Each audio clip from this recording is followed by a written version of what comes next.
তো এই কাফেলা যখন সিরিয়া থেকে ব্যবসার কাজ শেষ করে আসা শুরু করেছে, সেই সময়টাতে তো আর ইন্টারনেট ছিল না, নেটওয়ার্ক ব্যবস্থা ছিল না যে বাড়িতে বসে থেকে ওই ব্যবসায়িক কাফেলা কিভাবে বাজার কেমন, গরম না ঠান্ডা খোঁজ খবর নিবে। এখন তো গরু কিনতে গেলে ওই ঘর থেকে মোবাইলের মধ্যে দেখতে পারে যে কোন গরুটা কিনবে, কি কালার, কতটুকু উচ্চতা, এগুলো দেখে ঘর থেকে ওই বাড়ির মহিলা মেয়েরা তারা পছন্দ করে, তারপরে যে যারা গেছে কেনার জন্য তারা কেনে। তো সেই যুগটা তো এত উন্নত ছিল না। তো কাফেলা পাঠাইয়া দেওয়ার পর খাদিজা রাদিয়াল্লাহু তাআলা আনহা অপেক্ষায়, অধীর অপেক্ষায় তিনি অপেক্ষমান যে কবে সেই কাফেলা আসবে, কি অবস্থা হয়েছে, কাফেলার ব্যবসা কেমন হয়েছে, তিনি চিন্তা করতে থাকলেন। একদিন খাদিজাতুল কুবরা রাদিয়াল্লাহু তাআলা আনহা তিনার বাড়ির সামনে যেই মাঠ খোলা, সেখানে পায়চারি করতেছেন। এমন সময় দেখেন দূরের এক জায়গায় মরুভূমির বালি আকাশে উড়তেছে, বোঝা যাচ্ছে যে এটা কোনো কাফেলা আসতেছে। কাফেলার উট গোড়ার খুরের আঘাতে বালিগুলি এরকম উড়াউড়ি করতেছে। খাদিজাতুল কুবরা রাদিয়াল্লাহু তাআলা আনহা সেই কাফেলার দিকে তাকিয়ে আছেন। এবার দেখেন কাফেলার সকলের আগে বিশ্ব নবী সাল্লাল্লাহু আলাইহি ওয়াসাল্লাম যখন খাদিজাতুল কুবরা আল্লাহর নবীর সাথে প্রথম টেবিলের মধ্যে ব্যবসার ব্যাপারে বৈঠক করেছিলেন, নবীজির চেহারা যখন প্রথম তিনি দর্শন করেছেন, এরপর থেকেই তিনি নিজের মধ্যে কেমন একটা আনমনা ভাব, কেমন যেন একটা অস্থিরতা ভাব বিরাজমান করতেছে তার মধ্যে। এজন্যই তিনি এই ব্যবসায়িক কাফেলা ফেরার অপেক্ষায় তিনি অপেক্ষমান। প্রতিদিন ওই পথ পানে তাকিয়ে থাকেন কবে কাফেলা আসবে। যখন বিশ্বনবী কাফেলার সকলের সামনে খাদিজা রাদিয়াল্লাহু তাআলা আনহা দেখেন যেন জান্নাতের একটা স্বপ্ন আমার কাছে আসতেছে। তো রাসূল সাল্লাল্লাহু আলাইহি ওয়াসাল্লাম আসার পরে যেইভাবে তিনি বিক্রি করেছেন সেটার হিসাব দিলেন। খাদিজা রাদিয়াল্লাহু তাআলা আনহা দেখলেন যে অন্যরা যেই হিসাব দেয়, যেইভাবে ব্যবসা করে তার চাইতে ডবল লাভ করেছেন তিনি, এবং মালপত্র যা কিনেছেন সেইগুলির মধ্যেও তিনি অনেক লাভের সাথে খরিদ করতে পেরেছেন। তো খাদিজা রাদিয়াল্লাহু তাআলা আনহা তিনার প্রতিশ্রুতি অনুযায়ী রাসূল সাল্লাল্লাহু আলাইহি ওয়াসাল্লামকে যে লভ্যাংশ দেওয়ার কথা ছিল সেটা দিয়ে তিনাকে সন্তুষ্ট করেন। এখন খাদিজা রাদিয়াল্লাহু তাআলা আনহা নিজের মধ্যে একটা পরিবর্তন দেখেন, লক্ষ্য করলেন।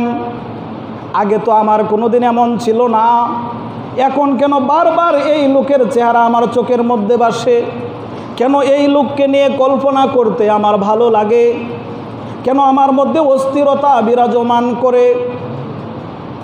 এমন অস্থিরতায় ঠিক থাকা যায় না।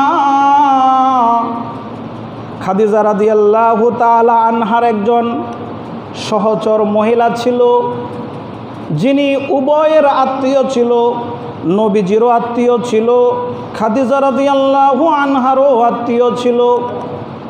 তার নাম ছিল নুফাইসা। নুফাইসাকে তিনি খাদিজা রাদিয়াল্লাহু তাআলা আনহা ডাকলেন। ডাকার পিছনেও একটা কারণ ছিল, সেই যে খাদিজা রাদিয়াল্লাহু তাআলা আনহার গোলাম মাইসারা বিশ্বনবীর সাথে দিন রাত সাথে ছিল, বিশ্বনবীর অবাক করা কার্যক্রম কর্মকাণ্ডগুলি দেখতেছিল, সেইগুলির পুঙ্খানুপুঙ্খ বিবরণ খাদিজার কাছে এসে দিল। যে এরকম একটা জায়গাতে আমরা বিশ্রাম নিয়েছিলাম, একজন পাদ্রী সে এরকম কথা বলল, ইনি নাকি ভবিষ্যতের নবী হবেন। এই নবী ইনি যখন আসেন, আমি দেখলাম ওনার সামনে রোদ যাতে না পড়ে ওনার চেহারায় দুইজন ফেরেশতা ওনাকে ছায়া দান করে। খাদিজা রাদিয়াল্লাহু তাআলা আনহা কাফেলা যাওয়ার সময় বিশ্বনবীকে কল্পনা করতেন, চিন্তা করতেন কি ডিসিশন নেবেন। এবার যখন তার আপন গোলাম মাইসারার কাছ থেকে বিশ্বনবীর ব্যাপারে এরকম সত্য একটি তথ্য পেলেন, তখন তিনি সিদ্ধান্ত নিলেন এমন লোককে যদি স্বামী হিসাবে গ্রহণ করা যায়, তার চাইতে ভালো স্বামী আর কেউ হইতে পারে না। তো এটা তিনি মনে মনে ডিসিশন নিলেন। নেওয়ার পরে তার যে সহচারী ছিল নুসাইফা, তাকে বলল যে তাকে যদি স্বামী হিসাবে গ্রহণ করি কেমন হয়, এবং তাকে পাঠাইলো যে এটা তো আমার মনের তামান্না, আমার ইচ্ছা, কিন্তু তার মতামতটাও তো জানা দরকার। যেহেতু তুমি আমারও আত্মীয়, তারও আত্মীয়, তো তুমি যাও তার কাছ থেকে একটু তার মতামতটা জেনে আসো। তো এই মহিলা খুব সুন্দরভাবে বিষয়টা নবীজির কাছে উত্থাপন করলো। নুসাইফা গিয়ে বলল যে আপনি বিবাহ করতেছেন না কেন? তো মুহাম্মদ সাল্লাল্লাহু আলাইহি সাল্লাম বলতেছেন, আমার বিবাহ করার মতো কি আছে, কে আমাকে বিবাহ করবে? তো নুসাইফা বলল, যদি ব্যবস্থা হয়ে যায়। বলে কি বলতেছ? বলে বলতেছি, যদি কোনো সম্ভ্রান্ত ফ্যামিলির ধনাঢ্য মহিলা, যার মধ্যে সৌন্দর্যও আছে, সম্পদও আছে, বংশ মর্যাদায়ও যে অভিজাত্য, এরকম কোনো অতুলনীয় মহিলা যদি আপনাকে বিয়ে করতে চাই। নবীজি বললেন, কার কথা বলতেছ? সে বলল, বিবি খাদিজা। তো নবীজি বলল, আরে সে কি আমাকে বিবাহ করবে? এটা কি, কার কথাই তুমি এটা আমাকে বলতেছ? তখন নুফাইসা বলতেছে, আমি এটা গটাইয়া দিব। এই কথা যখন নবীজিকে বলল, নবীজি বলল, সে যদি রাজি থাকে তাহলে আমিও রাজি।